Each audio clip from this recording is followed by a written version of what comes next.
Juan Pinheiro Cortina, pioneiro do e-commerce, trocou o sucesso empresarial por um chamado divino. Casado com Keila, com quem tem Brian e Kevin, ele fundou o Hangar 7 Church em Indaiatuba, São Paulo, uma igreja acolhedora e vibrante. Com 24 anos de caminhada com Jesus, Juan lidera com fé autêntica e paixão por vidas transformadas. Seu ministério, marcado por autoridade espiritual e simplicidade, inspira milhares a viverem o Evangelho e impactarem o mundo. Ele sonha com uma igreja viva, corajosa, onde Cristo é real e cada um viva com um propósito e poder, transformando o mundo pela fé. Recebam com muita honra, Pastor Juan Pinheiro. Muito bom. Deus, Ele tem um plano original. Ele viu o futuro, Ele separou o dia e a noite. Quando Deus separa o dia e a noite, Ele separa os tempos. Deus é um Deus de geração, Abraão, Isaac, Jacó. Ele sabe o fim, e por isso que Ele sabe como começar. E não só isso, o que cada geração precisa para que a obra dEle, para que a missão dEle venha se cumprir. Deus é um Deus de propósito. Por isso que eu preciso discernir os tempos. Quando nós discernimos o tempo, eu preciso saber que há um propósito debaixo do céu. Eclesiastes fala sobre isso. Nós temos a tribo de Zacar. Eles sabiam discernir o tempo, eles sabiam o que estava acontecendo no futuro, e por isso que eles trouxeram para o hoje. Quando a gente olha a nossa geração, a gente começa a perceber algo incomum na Bíblia. 1960 surgiu uma geração mais promíscua, onde a liberdade era uma falsa liberdade sobre droga, sexo e rock and roll. 70, 80 sai aquela música, faça amor, mas não faça guerra, de John Lennon. E ali surgiu a geração Paz e Amor. A herança dessa geração foi mais de 15 milhões de filhos sem o nome do pai nos RG. Essa falsa liberdade gerou um colapso na humanidade, na sociedade. E dentro desse período surge a pílula chamada Misoprostol, a famosa Citotec, que foi de 90, 80 ali, 90, até 2015, até os dias de hoje. Um período onde se mais morre crianças inocentes. O grito, o silêncio de uma criança no útero, o aborto. O que eu quero dizer com isso? Que na nossa geração foi onde mais cresceu o número dos pessoas sem os pais no RG. O aborto cresceu e a gente vive esse colapso na nossa sociedade. Porém, quando nós trazemos isso para a Bíblia, nós conseguimos olhar o que Deus está gerando também. Na época de Moisés, existia um decreto de matar as crianças, onde Faraó queria de fato, por conta dessa população do povo de Deus, desde a época de José vai para o Egito, e a Bíblia fala que Deus estava com José, e mais do que isso, José também estava com Deus. Ele começa a prosperar, o povo cresce a população do povo de Deus no Egito, o Faraó fica assustado e começa a perseguir o povo de Deus, e aí querem matar as crianças. As parteiras não obedecem isso, fazer o aborto naquele período, e aí nasce Moisés com esse DNA, e a Bíblia fala que o nome de Moisés significa libertador. Lá na frente você vê a rainha Esther.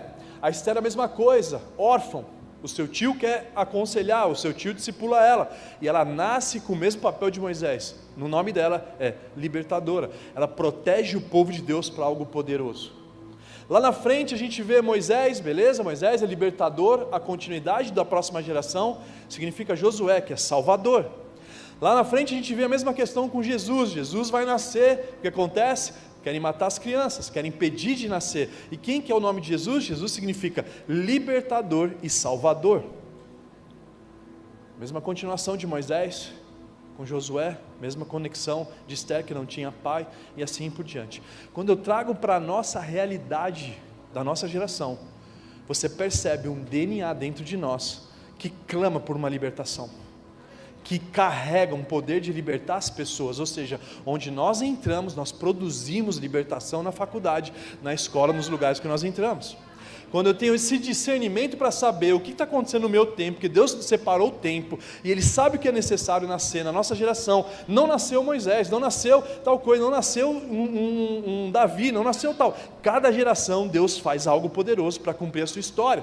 Então eu discernindo os tempos, eu sei quem eu sou, para que eu possa andar sobre essa palavra. Caso você não tenha discernimento, você está se tornando uma pessoa que talvez você nem imagina, e aí você se torna talvez um libertador com a imaturidade que Moisés tinha. Você está matando as pessoas ao invés de salvar elas. Então, quando eu tenho esse pano de fundo, eu começo a estudar quem de fato é Moisés.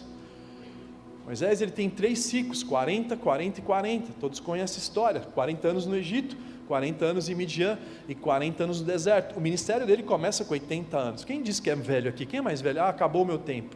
80 anos começa o ministério dele. Uma reta final. A nossa geração é precoce porque nós queremos tudo antes do tempo. Mas Deus tem os tempos certos. E aí ele foi levado, o povo foi levado para a terra do Egito.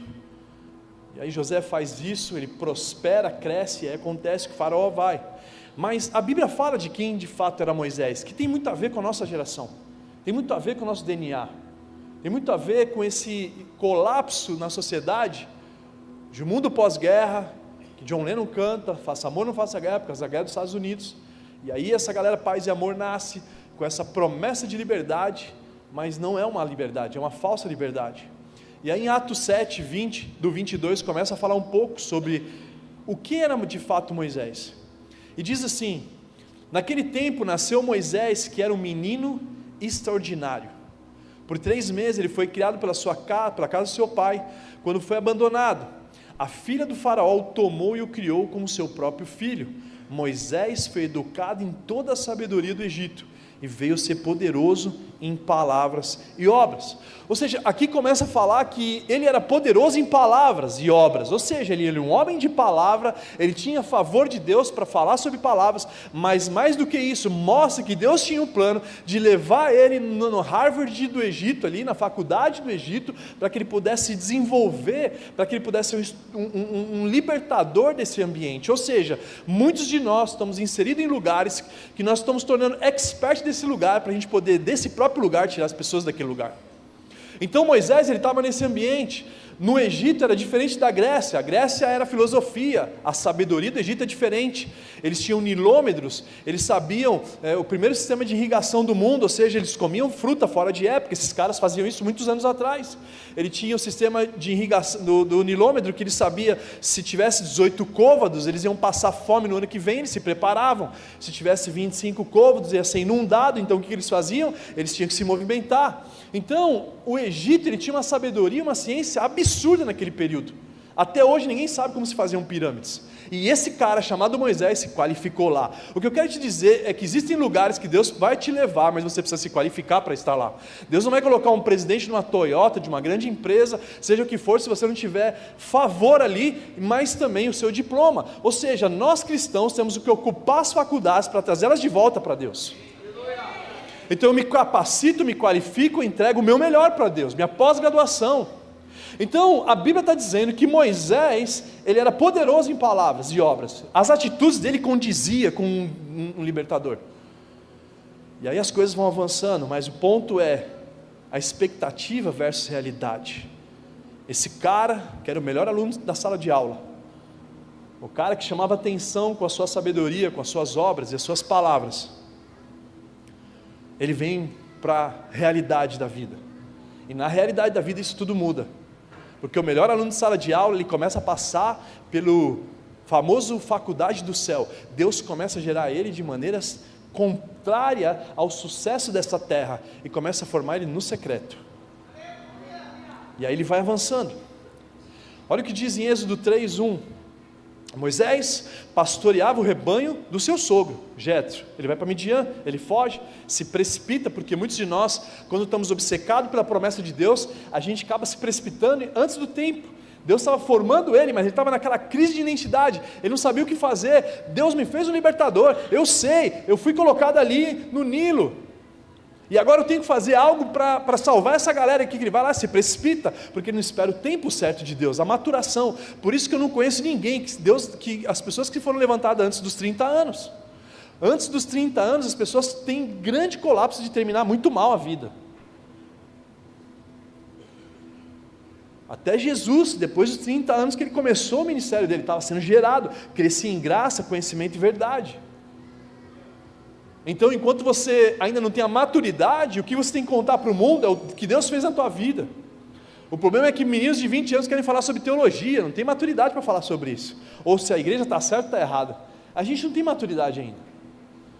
Então ele estava sendo gerado, aí daqui a pouco Deus, esse menino extraordinário, poderoso, em Harvard, pós-graduado, melhor aluno, destaque, ele passa agora a cuidar de ovelhas, pastoreando ovelhas do seu sogro Jetro, que era sacerdote de Midian. Um dia levou o rebanho para o outro lado do deserto e chegou ao Horebe, o monte de Deus. Então Deus começa, através do pastoreio de ovelhas, a ensinar o que ele tinha que fazer com o povo de Deus. Por isso que a vida se resume em pessoas, você levando eles até a presença de Deus. Deus começa a mostrar para Moisés: Moisés, pega as ovelhas e atravessa o deserto e leva para o monte Horebe, que foi o que ele fez. Então, a nossa trajetória de vida, Deus tem sempre um propósito. Ele é um Deus de propósito. Ele não vai deixar você ficar vivendo uma vida sem propósito. Ele vai te conduzindo, e nessa condução você vai tendo discernimento para saber o que Ele quer fazer lá no futuro. Então Moisés passa por esse tempo, MBA do céu. MBA é diferente de pós-graduação. MBA, você tem que trabalhar lá no prático. Você tem que ir numa empresa e gerar o que você aprendeu lá. Se você não faz isso, você não tem o diploma do MBA. Então o MBA era exatamente isso, o processo na vida de Moisés, o processo de Deus na vida de Moisés. Tem um processo, ovelhas igual pessoas, e Deus alinha a expectativa dele. Dentro desse plano de alinhar expectativa, ele começa nesse lugar de humildade. Tu não vai cuidar das suas ovelhas. A profissão pastor de ovelhas era muito simples para aquele período. Era uma função simples. Era uma função, talvez, nos dias de hoje, como se fosse um trainee, um estagiário para fazer. Esse cara, com toda essa sabedoria do Egito, qualificação mais top da sua época, vai fazer o trabalho mais simples que tinha. E nesse lugar de simplicidade, diminuir expectativa, ele começa a Deus falar com ele. A continuação é Êxodo 3:1, aliás, 3:2. Ali o anjo do Senhor lhe apareceu numa chama de fogo, que saía do meio da sarça. Moisés viu que, embora a sarça estivesse em chamas, não era consumida pelo fogo. Que impressionante, pensou ele, porque a sarça não queimava. Vou ver isso de perto. O Senhor viu que ele se aproximava para observar, e então no meio da sarça Deus o chamou: Moisés, Moisés. Eis-me aqui, respondeu ele. Então disse Deus: não se aproxime, tire a sandália dos seus pés, pois o lugar que você está é terra santa. Disse ainda: eu sou o Deus do seu pai, o Deus de Abraão, o Deus de Isaque, o Deus de Jacó. Então Moisés cobriu o rosto, pois teve medo de olhar a Deus. Disse o Senhor: de fato tenho visto a opressão sobre o meu povo no Egito. Vamos ler da maneira certa. Disse o Senhor: de fato tenho visto a opressão sobre o meu povo no Brasil. Tenho escutado o seu clamor por causa dos seus feitores e sei o quanto eles estão sofrendo. Por isso desci para livrá-los das mãos dos brasileiros, entre aspas, não posso falar muito nome, porque estamos online, e tiramos daqui para uma terra boa e vasta. E eu não falo de política, beleza? Você que pensou que é política. O reino de Deus é acima desse ambiente. Terra boa e vasta, onde mana leite e mel com fartura, terra dos cananeus, dos hititas, dos amoreus, dos ferezeus, dos heveus, dos jebuseus e tudo do eu. Por isso desci para livrá-los das mãos dos egípcios e tirá-los daqui para uma terra boa e vasta, onde mana leite e mel com fartura, a terra dos cananeus, dos hititas, dos amoreus. Aliás, estou lendo de novo aqui, repetir. Pois agora o clamor dos brasileiros, dos israelitas, chegaram a mim. Eu tenho visto como os egípcios os oprimem. Vá, pois, agora, e eu envio a Faraó para tirar do Egito o meu povo, os israelitas, os brasileiros. Moisés respondeu a Deus: quem sou eu para apresentar-me ao Faraó e tirar os israelitas do Egito? Deus afirmou: eu estarei com você. Esta é a prova que eu sou, eu que envia. Quando você tirar o povo do Egito, vocês prestarão culto neste monte. Dê um aplauso para Jesus, dê um aplauso para o Senhor.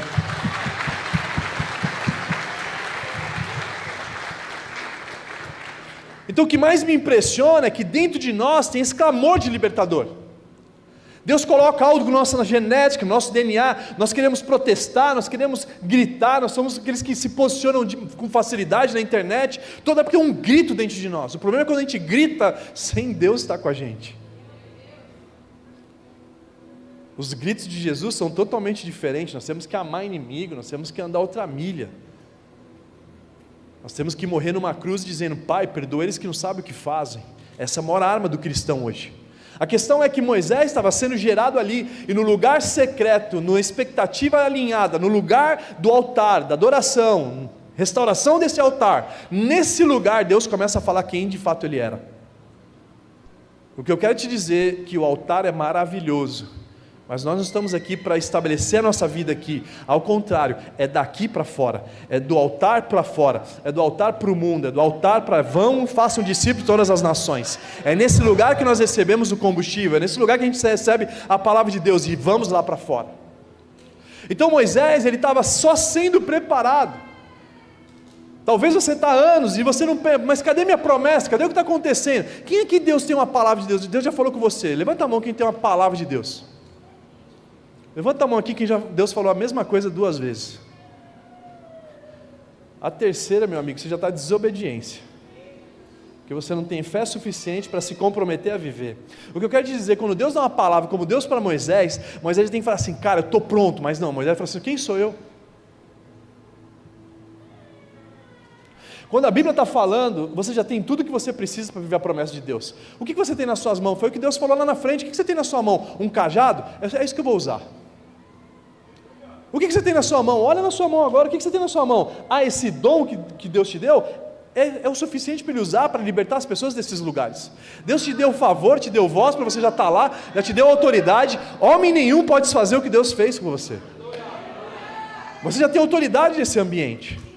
Então, nesse lugar secreto, nesse lugar que eu busco a presença de Deus, eu tenho discernimento. Minha geração morreu muitas crianças, continua tendo esse problema, pais que não assumem os filhos. Então Deus me levanta, porque você ouviu o clamor dos brasileiros, então me levanta com uma voz na sociedade, me levanta para fora, mas é nesse lugar que eu construo, porque é aqui que eu sou gerado. No mundo você é gerado lá no Egito, na faculdade Harvard. Na presença de Deus é diferente. Por isso que Moisés, ele tinha a sabedoria do Egito, mas ele amava a presença, porque ele via o Deus invisível.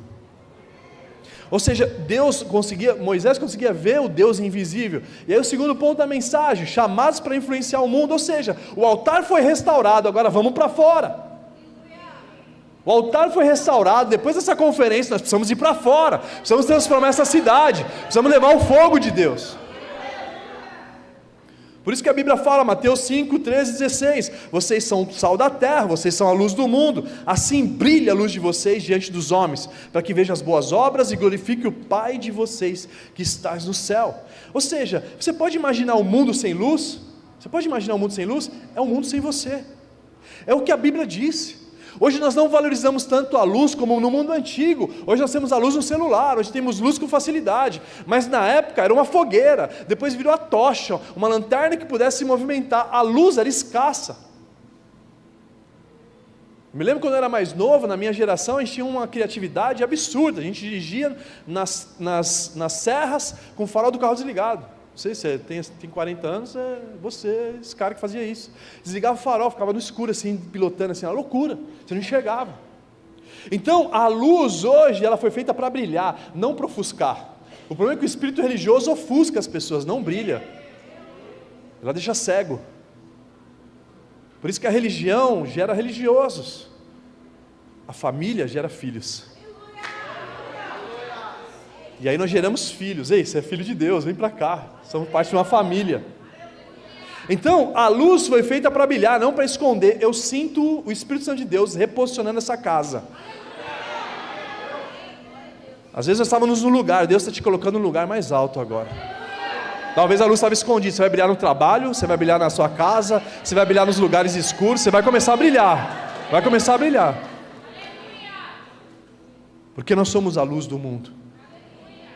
Terceiro ponto, quero falar sobre chamados para criar cultura. fala sobre vários homens, ou seja, nós recebemos o DNA do nosso pai, nós influenciamos a sociedade, nós impactamos esse lugar com a cultura do céu. Quero falar sobre William Wilberforce. William Wilberforce, ele combateu o tráfico negreiro, combateu a cultura local, brincava com seus filhos no jardim. Esse cara, lá na Inglaterra, o que ele fez? Ele se levanta como uma voz, um cara apaixonado por Jesus, combateu o tráfico negreiro na época dele, depois ele colocava o jardim no jornal, ele tirava foto dos filhos dele brincando no jardim, e ele começa a criar um slogan chamado Vidas Importam. Depois que essa vida se importa, ele começa a trazer a clareza para o mundo inteiro, que todos nós somos feitos por Deus, e ele começa a levantar uma voz combatendo o tráfico negreiro naquela época, ou seja, ele combateu as trevas no seu período, ele libertou o povo de Deus, por conta de um coração. William Wilberforce poderia ser um cristão sentado no banco de uma igreja normal, como você, mas não, ele escolheu ir lá para fora, trazer o reino de Deus, e trazer significado para as pessoas. Depois nós temos o Eric Liddell. O Eric Liddell, ele nasceu na China, onde foi missionário, os pais missionários, e ele foi medalhista olímpico em 1924, ou seja, esse cara, ele era mais absurdo que o Messi na corrida. Esse cara, se você estudar, depois você pode pesquisar o filme dele no Netflix, acho que ainda tem esse filme, esse cara tinha unção de Deus para correr. Ele corria nas Olimpíadas e as pessoas ficavam impressionadas, porque ele deixava as pessoas muito longe. Só que mais do que impressionava, era o amor que ele tinha por Deus. Ele ensinou o mundo inteiro. A Olimpíadas era no domingo, sabe o que ele fez? Infelizmente eu não posso participar, porque domingo eu tenho que ir para a casa de Deus, ouvir a palavra de Deus, porque Ele é a minha prioridade. Algum pode pensar que isso é religiosidade, mas isso mostra fidelidade. O que falta nos dias de hoje na nossa casa é fidelidade. O problema não é os desigrejados, o problema é a multi-igreja. Vive em várias igrejas online, não sei o que lá, e desvaloriza a sua casa. Você precisa gerar fidelidade. Fidelidade nos dias de hoje é poderoso. E o fruto da fidelidade é mais poderoso ainda, porque Deus é fiel. Estimula a fidelidade, constrói fidelidade, cria ambientes de fidelidade. Esse cara fez isso. Chamou a atenção do mundo. O mundo conheceu a Deus por sua fidelidade. Eu não posso participar no domingo. Então eles tiveram que mudar Olimpíadas de dia por causa dele. Porque todo mundo queria assistir esse cara. Depois esse cara vai lá e volta para a China, disfarça que ele é um professor. Eu falei aqui à tarde, mas eu sempre comento isso. Um dos meus filhos, o meu filho mais velho, ele joga bola, saiu de casa com 15 anos, foi jogar lá no Grêmio, Criciúma, e hoje está nos Estados Unidos, foi campeão no ano passado, da primeira divisão, e é patrocinado pela Nike, é um menino gente boa demais. E meu filho, óbvio, né? E humilde, estou brincando, mas ele é querido mesmo. O que eu quero dizer, que ele tinha 12 anos de idade, ele foi jogar no Chile, eu tive que acompanhar ele porque ele era menor, e ele está no Chile representando o Brasil. Daqui a pouco eu falo para ele, estava na concentração, eu não podia ver o quarto dele do hotel, eu só podia falar com ele depois do jogo, e eu falava assim: filho, como tem sido no hotel? Ele falou: pai, tem sido incrível, porque você sabe, eu sou um discípulo de Jesus, disfarçado de jogador de futebol. Você não é médico, querido, você não é empresário, você é um discípulo de Jesus disfarçado de empresário. Você é um discípulo de Jesus disfarçado de um professor, você é um discípulo de Jesus disfarçado de um homem, de uma mãe, de um pai, mas é um discípulo de Jesus. Por onde ele passou, ele sempre gerou, ou seja, o senso da missio Dei, a missão de Deus por meio de Abraão, por meio de Jesus, por meio de nós, é a mesma. Por isso que o altar é maravilhoso, mas ele te impulsiona para alcançar o mundo. Você vê lá em Gênesis: eu fiz você imagem e semelhança, vão e multipliquem minha imagem e semelhança. Jesus vai e restaura a mesma palavra: vão e multipliquem a minha imagem e semelhança, fazendo discípulos de todas as nações. Então quando nós estamos aqui no altar queimando, nós somos impulsionados lá para fora. Foi o que esses caras fizeram. Depois nós temos C.S. Lewis, Tolkien, escritores de best-seller, Crônicas de Nárnia, Senhor dos Anéis, caras que revelaram o reino de Deus através da literatura, alcançaram uma geração de volta para Deus.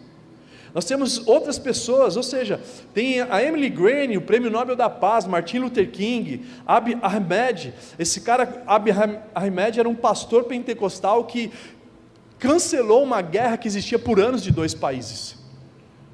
O Prêmio Nobel da Paz, eu não sei se você sabe, Nobel, ele foi o criador da dinamite. Ele que fez, praticamente, gerou mais morte do que vida. E esse cara, sem querer, sai no jornal que ele tinha morrido. E aí ele lê a sua própria história, o cara que matou muita gente. E o que ele faz? Ele conhece uma mulher cristã, uma missionária, e começa a perguntar para ela, o que ele pode fazer para mudar essa história? E aí ela falou assim: doe sua fortuna que você ganhou com isso, ele falou assim, ótima ideia, foi lá que criaram o Prêmio Nobel da Paz, e hoje ele premia quem faz a paz acontecer, e até os dias de hoje, 99% desses prêmios são cristãos, como eu e você, que vão na igreja, que tiveram inteligência. Por exemplo, o criador do óculos, se você for ver, o óculos foi feito para você ler Bíblia, por isso que o monge criou o óculos. No início do cristianismo, o relógio era suíço, o melhor relógio, chocolate suíço, porque era um cristão que desenvolvia pensando em amar as pessoas, assim como ele foi amado por Deus. Só que a gente perdeu isso no meio do caminho. Então, nós temos aqui Emily Graney, que combateu a guerra no seu próprio país, o país onde ela nasceu gerava guerra, ela ia nesses países que geravam guerra e levava comida para eles, trazia prosperidade para esses lugares. Ele escreve uma carta para o presidente Wesley dizendo assim, olha, a nossa economia está muito distante do que se parece com Jesus. Ela combatia esses lugares. Depois nós temos Martin Luther King, todos vocês conhecem ele. Depois nós temos tantas outras pessoas que foram levantadas por Deus. Nós temos Michelangelo, nós temos Beethoven, crentes como você, que fizeram a influência de Deus se espalhar através de músicas, canções e artes. A pergunta que eu faço é, o porquê que você se esconde tanto? O porquê que você está pensando somente em você, ao invés de ser um instrumento poderoso de Deus para transformar o mundo? Você já parou para pensar, Deus, eu quero participar da tua agenda, onde você está se movimentando? No meu DNA tem um DNA de libertador, eu quero libertar as pessoas da escravidão, eu quero ser um instrumento poderoso teu, eu quero construir ambientes poderosos. Então, Pai, em nome de Jesus, eu estou aqui, me envia. É perigoso você ser um libertador despercebido, é perigoso você ter esse DNA tão poderoso que a nossa geração tem. Nunca houve uma geração tão ousada como a nossa, mas porque os cristãos estão abatidos e quietos. Por isso que Deus pode levantar nós como pais que vão trazer, modelando a cultura da nossa própria casa, fazendo filhos como flecha na mão do arqueiro, empoderando os filhos. Onde Deus pode levantar novos economistas. Quem gosta de matemática aqui? Alguém gosta de matemática? Matemática não é de Deus, que Deus não é Deus de confusão, né? Mas voltando ao assunto, Deus pode te levar como economista.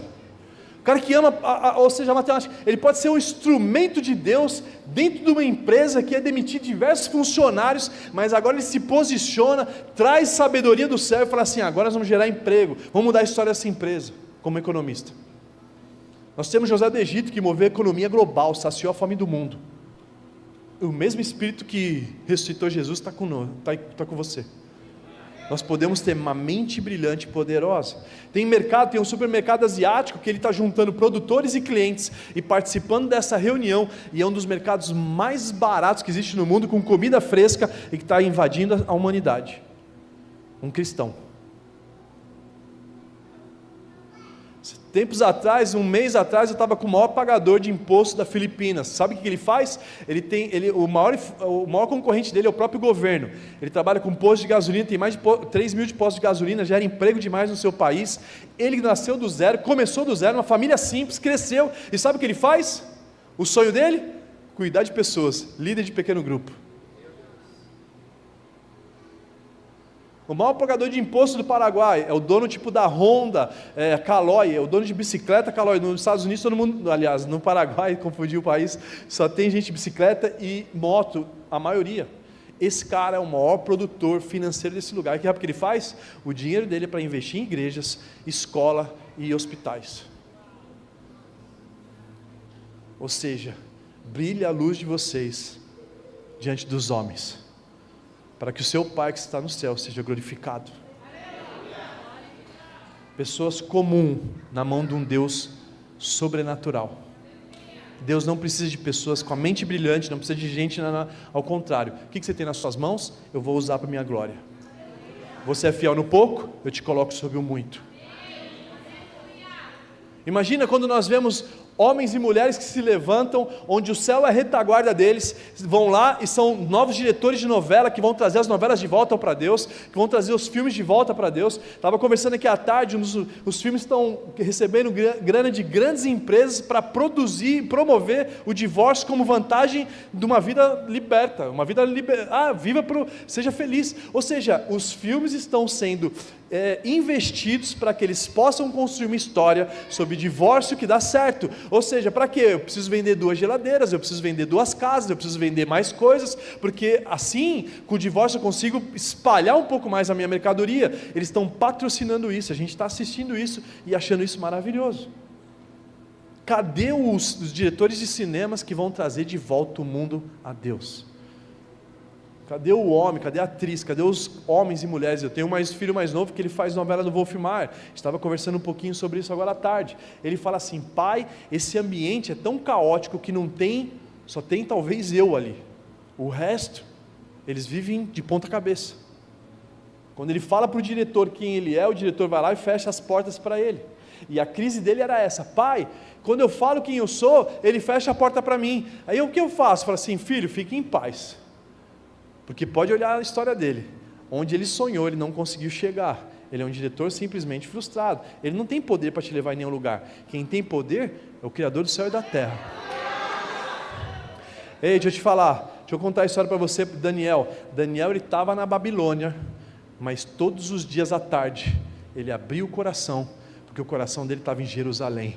Ele olhava: estou na Babilônia, mas eu sei de onde eu vim. Eu estou na Babilônia, mas eu sei de onde Deus me fez nascer. Meu coração está em Jerusalém. Ou seja, Deus pode te levar nesses lugares com graça e favor, para você trazer o mundo de volta a Ele. Mas para isso você precisa ter o altar. Sem o altar você não consegue romper. Sem o altar é perigoso você ir lá sem Deus. E aí você é uma presa fácil. Ou seja, quando Deus pode fazer coisas poderosas, fazer com que a ciência glorifique a Deus, fazer com que você, que de repente é um dentista, você pede sabedoria para Deus e ciência para trazer flúor na água dos brasileiros, para que nunca mais um brasileiro tenha cárie. Eu não sei se isso funciona, talvez nem funcione, nem possa fazer. Mas quem sabe Deus pode te dar uma sabedoria, uma criatividade para que você possa trazer soluções poderosas na terra. Tem amigo meu que criou o aplicativo da água. Você baixa o aplicativo da água, ela é igual a nossa mãe: filho, já bebeu água hoje?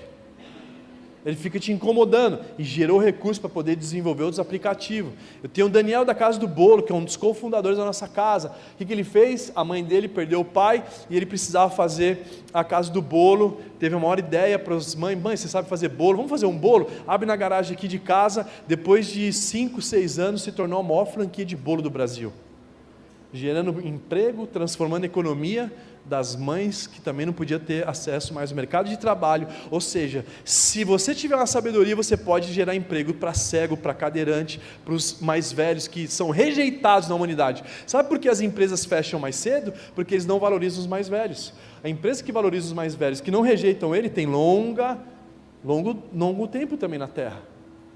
Então, cadê as pessoas que são cristãs, que buscam a Deus e que sabem que Deus pode te levar para libertar o Brasil da economia, para libertar a nossa cidade, para gerar emprego poderoso e para falar assim: Deus, conta comigo, eu quero ser um parceiro teu no céu. Quais são os problemas que existem na sociedade que eu quero trazer solução para isso? Você pode continuar sendo um cristão que está pedindo só para você, mas você pode se unir a Deus para trazer soluções para o mundo inteiro. Você pode ter o seu chamado específico e Deus pode usar isso para a glória dele. Ou você pode continuar uma pessoa calada, não brilhando a luz de Jesus.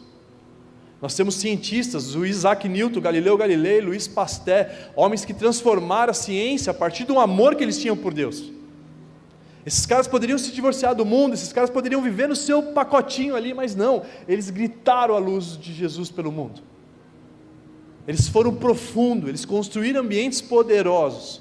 Por isso que nós precisamos pensar acerca do reino de Deus. O reino de Deus é chegado, e onde nós chegamos, nós trazemos luz para esses lugares, transformando a sociedade, sendo um instrumento poderoso de Deus. Mas se você continuar do mesmo jeito, como que vamos fazer para conhecer a Deus? Nossos casamentos deveriam ser os melhores, uma inspiração para o mundo. A maior crise que às vezes o jovem não quer casar porque ele viu a realidade de uma casa em caos. Mas os cristãos deveriam ter as melhores casas para se morar, um ambiente top, a melhor empresa para se trabalhar. Por quê? Porque existe o reino de Deus ali de maneira poderosa. Por isso que nós precisamos discipular as pessoas com o próprio exemplo. Eu posso falar, talvez vocês não vão aprender, mas se vocês me verem fazer, vocês aprendem a partir disso. Vamos fazer um teste aqui, faz assim com a sua mão, ó. Faz assim com a sua mão, eu vou pedir para vocês fazerem uma coisa, vocês fazem imediatamente, tá bom? Um movimento rápido. Põe a mão na nuca. Ou seja, eu falei e você não obedeceu, mas eu fiz e você fez. As pessoas não aprendem pelo que você fala, elas aprendem pelo que você faz. Então você precisa ser um exemplo.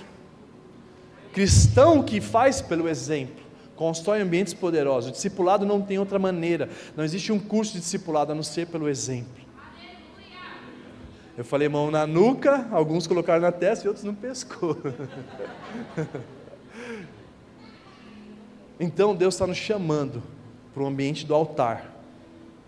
Talvez o que você está passando é porque você ainda está discipulando, você está cuidando de ovelhas, um trabalho que talvez Deus não te fez para esse lugar. Se você está nessa fase, Deus está te convidando, vem para o altar, que é nesse lugar que eu vou restaurar a tua história. Se você já está aqui, comece lá para fora, porque é perigoso você se apaixonar por aqui e só ficar aqui e não ir lá para fora. Deus te traz para cá, você encha o combustível e incendeia lá fora. Volta para cá, recebe combustível e vai influenciar lá fora. E quarto e último ponto. Moisés disse: eu não vou se você não for. Olha o que diz o texto de Êxodo 33, 22 ao 3. Mandarei à sua frente o anjo, expulsarei os cananeus, os amoreus, os hititas, os ferezeus, os heveus, os jebuseus. Vão à terra onde mana leite e mel com fartura, mas eu não irei com vocês, pois vocês são um povo obstinado e poderia destruí-los no caminho. Ou seja, Deus começa a falar com Moisés: o plano é esse, só que eu não vou com vocês, os meus milagres vão estar com você, a cura vai estar com você, o sobrenatural vai estar com você, mas eu não vou estar com você, porque esse povo é cego, esse povo está tão obstinado a transformar o mundo, esse povo está tão querendo trazer as novelas de volta, que eles estão esquecendo do Deus que pode fazer isso. E se eu for com eles me rejeitarem, é perigoso eu voltar à minha ideia e não permitir com que eles vivam sem mim. O que eu mais vejo na trajetória de um cristão, ele amar mais a promessa do que o Deus da promessa.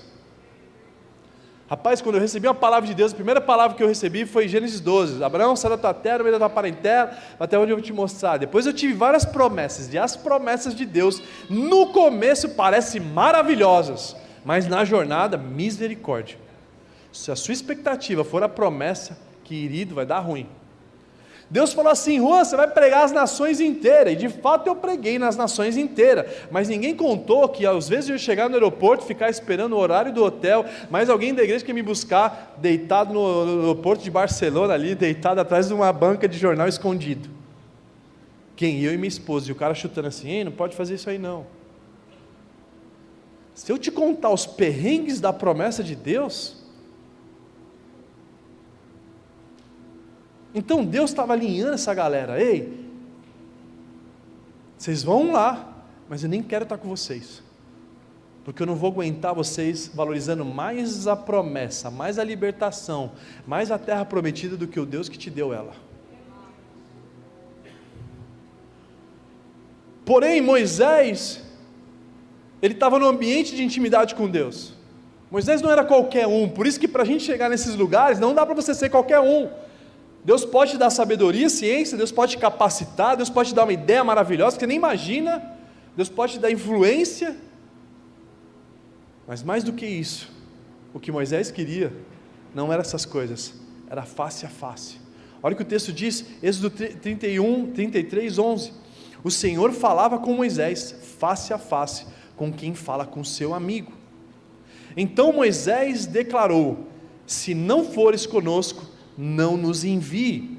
Ou seja, pensa comigo na intimidade que Moisés tinha com Deus. Ele falava face a face com quem fala com amigo. Em casa, o meu mais novo é o Kevin, mas eu tenho alguns negócios que existem pessoas que falam comigo diretamente, e o meu colaborador falando comigo, outros dias eu estava falando com um cara, não vou citar o nome dele, ele falou assim, não sei o que lá, não sei o que lá, não sei o que lá, blá, blá. Falei, hã? Não, porque... Não, fala melhor, traz clareza. Não, é porque o meu neto está nascendo e eu preciso de uma ajuda para mobiliar o quartinho dele. Ah, tá bom, tá aqui, tá, não sei o que lá. Ele fala de um jeito comigo. O Kevin já chega assim, abre a porta, pai, dá o cartão aí. Então, meu colaborador fala de um jeito, o Kevin fala de outro. A Keila nem avisa. Transfere da conta, faz o que tem que fazer e acabou. O que eu quero dizer? São níveis de intimidade. O nível de intimidade que Moisés tinha não era do povo, era um nível de intimidade a mais. Ei Deus, dá o cartão aqui que eu preciso resolver uns negócios. Por isso que a Bíblia fala sobre nós estarmos enxertados na videira, para que tudo que você pedir em oração seja realizado. Porque se você tiver em mim o que você pediu, eu te libero. Quando nós não estamos conectados com Deus, nós estamos pedindo coisas que Ele não consegue liberar. Por quê? Porque nós estamos pedindo o que nós queremos e não o que Ele quer. Então Deus está abrindo o nosso entendimento para que nós possamos subir níveis de inteligência, ao mesmo tempo que a gente possa subir o nível de intimidade. E aí o Kevin fala assim para mim, papai, beleza, então eu estou pensando em fulano e Beltrano dormir aqui em casa, beleza? Tá, não, pode, beleza Kevin, então tá bom, pode trazer eles. Quando ele fala isso, sabe o que ele já faz? Ele já está pensando no segundo pedido. Ele pede uma coisa mais simples, aí eu libero, daqui a pouco ele pede outra coisa. Porque ele sabe, ele conhece o pai, então ele sabe fazer da estratégia certa. Ele tinha mais ou menos 3 anos de idade, nós estávamos num casamento e estava chovendo lá fora, e aí ele chega, tenta abrir a porta do parquinho, para poder ir para o parquinho, lá fora tinha um parquinho, e aí daqui a pouco ele não consegue abrir a porta. Aí que ele fala, ele chega para um rapaz mais velho, adulto, e fala assim, moço, consegue abrir para mim a maçaneta? Ele falou, não, vou perguntar para o seu pai se você pode. Aí ele fala assim, papai não, mamãe. Papai não, pede para a mamãe, porque o papai não vai deixar não. Então ele me conhece e sabe como falar com o pai. Moisés, ele também tem momentos na palavra de Deus que ele tem que negociar com o pai. Então Moisés, ele falava como se fosse alguém poderoso. Só que aí depois, daqui a pouco, Moisés, ele fala algo em Êxodo 33, 18. Quando Deus, ele fala com ele fala assim para Deus, Deus, não nos envie se você não for conosco. Então, quando Moisés fala para Deus, Deus, não deixa a gente ir, se você não estiver com a gente, Moisés quis dizer assim, eu não quero o teu milagre, eu não quero o sobrenatural, eu não quero as suas promessas, se você não estiver com a gente. E aí beleza, Deus fala assim, então tá bom, eu vou com vocês. E aí sabe o que Moisés faz? Ele vai lá e ainda fala mais outra coisa, e olha o que Moisés pede. Êxodo 33, 15, diz assim, por favor, deixe que eu veja a tua glória. Sabe, enquanto alguns de nós estão pedindo influência no TikTok, enquanto alguns de nós estão pedindo milagre para pagar as contas amanhã, enquanto alguns de nós estão pedindo, pai, me faça um homem incrível, brilhante, uma mulher poderosa, Moisés está pedindo a glória. Moisés está num nível de intimidade, que ele sabia que ele precisava mais do que o básico, para viver o que Deus estava falando para ele. Deus, eu sei que se você estiver comigo, beleza, eu sei que se você só me liberar, me dá uma palavra que eu vou fazer e vou cumprir ela, beleza, eu sei, mas ele pediu algo a mais. Deus, eu não quero que se você não estiver comigo, eu sei que no meio do caminho eu preciso de você, eu sei que lá na frente o povo vai tomar uma decisão, não sei o que lá, eu preciso mais de você do que a tua palavra, a tua promessa, eu quero andar com você, eu quero me relacionar com você. E aí quando Deus fala assim, tá bom, já que você insiste tanto, beleza, aí ele fala assim, não, mas eu quero mais alguma coisa, me mostre a tua glória. O que eu quero dizer é que quantos de nós estamos mais focados nas promessas do que no Deus da promessa, nas promessas mais do que no Deus da promessa, mais do que mostre a tua glória. Moisés tinha clareza que se ele visse a glória de Deus ele morria. Moisés tinha clareza que se ele fosse ver face a face mesmo, ele morria. E ele vai e provoca essa morte. O que talvez está faltando para a gente é chegar nesse nível de presença, para que você possa morrer por completo, porque de fato viver é Cristo e o morrer é lucro. Ou seja, o quanto você vai estar ali numa reta, numa linha tênue, que talvez se a promessa de Deus se cumprir, você se esquece do Deus dela. Talvez se Deus te dá o que você está pedindo, influência, ou de repente a prosperidade em algum azar, ou seja qual for, será que você não vai esquecer Ele? Então o que Moisés estava falando assim, eu quero um outro nível, nunca ninguém te pediu, eu não quero viver como todo mundo está vivendo, eu quero andar num lugar onde ninguém anda. Pai, me mostra a tua glória, me dá acesso a esse lugar. Pai, eu quero te ver, eu quero provocar esse nível de intimidade contigo. Por isso que Moisés chegou onde ele chegou. Por isso que Moisés, ele fez o que ninguém fez. Moisés foi o maior líder da humanidade. Moisés está no livro do cristão, está no livro do judeu e está no livro dos muçulmanos. O nome desse cara está em todos. Então, Moisés, ele tinha uma intimidade com Deus que ia além do básico. Não dá para você chegar num lugar fora do comum, tendo um comportamento comum. Nós precisamos pedir para Deus, Deus me mostra a tua glória. Deus me mostra a tua glória. Eu quero ver o que ninguém vê, eu quero pedir para você o que ninguém está pedindo. Pai, em nome de Jesus, me mostra a tua glória, porque nesse lugar de glória em glória eu vou morrer, eu não vou ser mais eu mesmo, o meu eu vai desaparecer e você vai brilhar a luz. Então Pai, em nome de Jesus, eu quero ver a tua glória. Eu quero ver a tua glória, eu não quero minha conta bancária com dinheiro, eu não quero meu sucesso, eu não quero brilhar, eu não quero ter não sei o que, eu só quero uma coisa, a tua glória.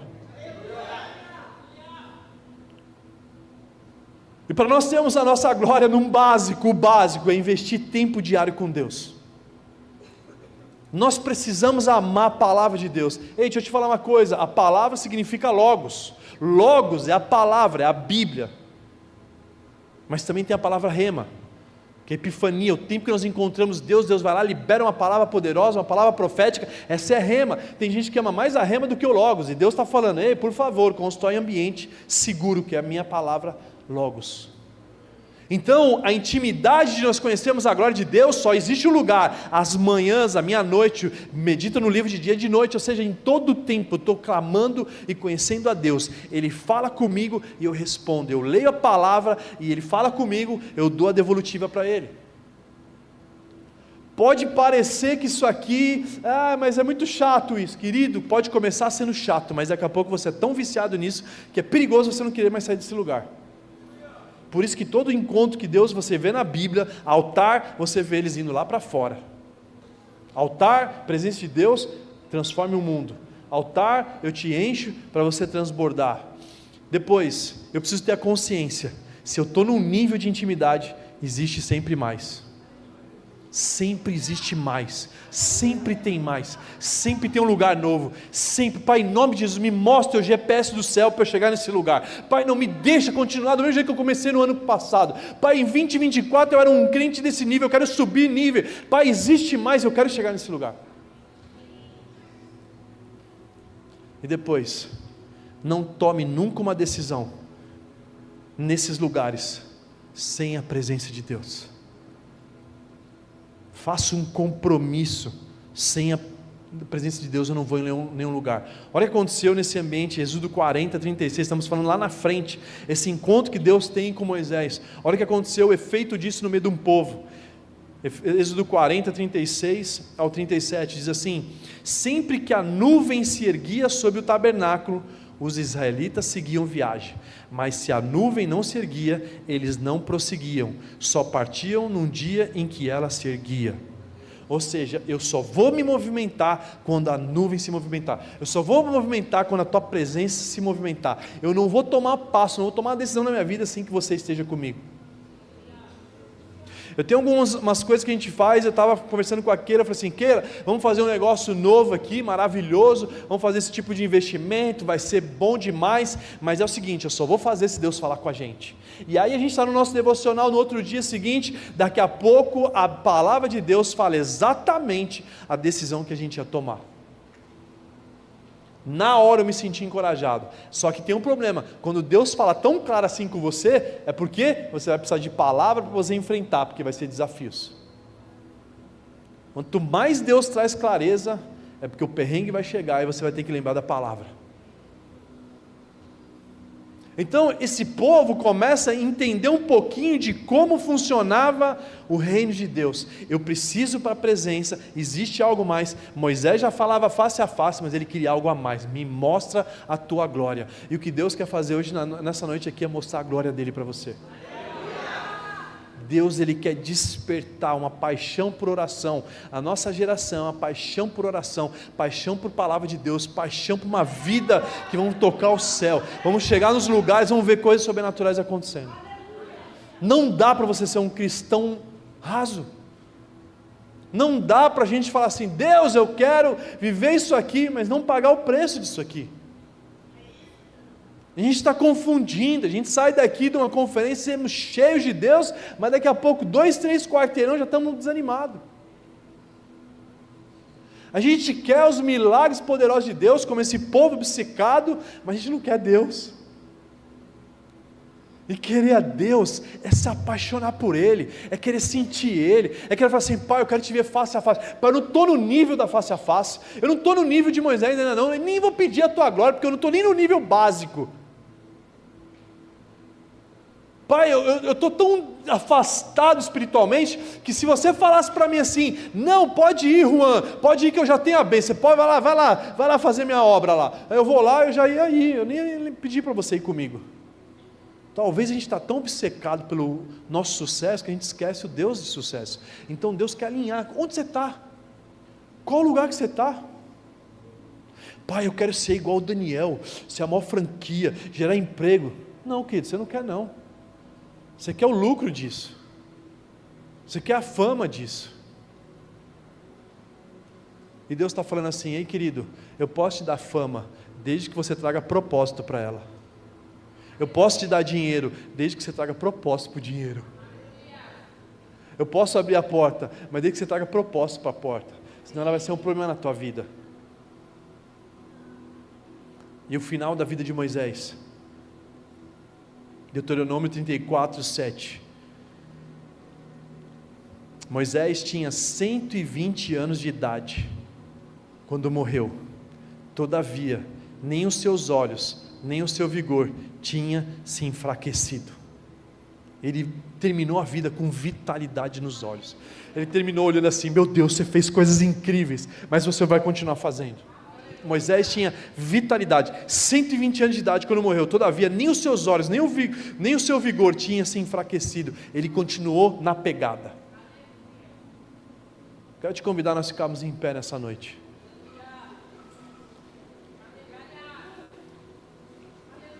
Nossa geração é uma geração poderosa de libertadores. Nós carregamos esse DNA. Deus nos deu palavra, Deus nos deu ousadia. Deus falou para nós irmos para os confins da terra. Deus falou para a gente ir para Jerusalém, Samaria e todo o confim da terra, todos os lugares. Deus te deu ousadia para isso. Onde você chegar, você vai produzir libertação nesse lugar. Mentalidades escravas, depressivos, uma crise de ansiedade, e Deus te levantando como um profeta para as nações. E Ele só quer ouvir: já não vivo mais eu, Cristo vive em mim. Pai, em nome de Jesus, eu quero ser um parceiro do céu. Pai, em nome de Jesus, eu não quero mais me preocupar com a minha agenda, eu quero saber da tua agenda. O que o Senhor quer fazer? Onde o Senhor está se movimentando? O que o Senhor está desenhando? O que o Espírito Santo está fazendo sobre a minha nação? Pai, em nome de Jesus, não me deixe fora. A oração que eu tenho feito é exatamente essa: Deus, não me deixe fora da tua agenda.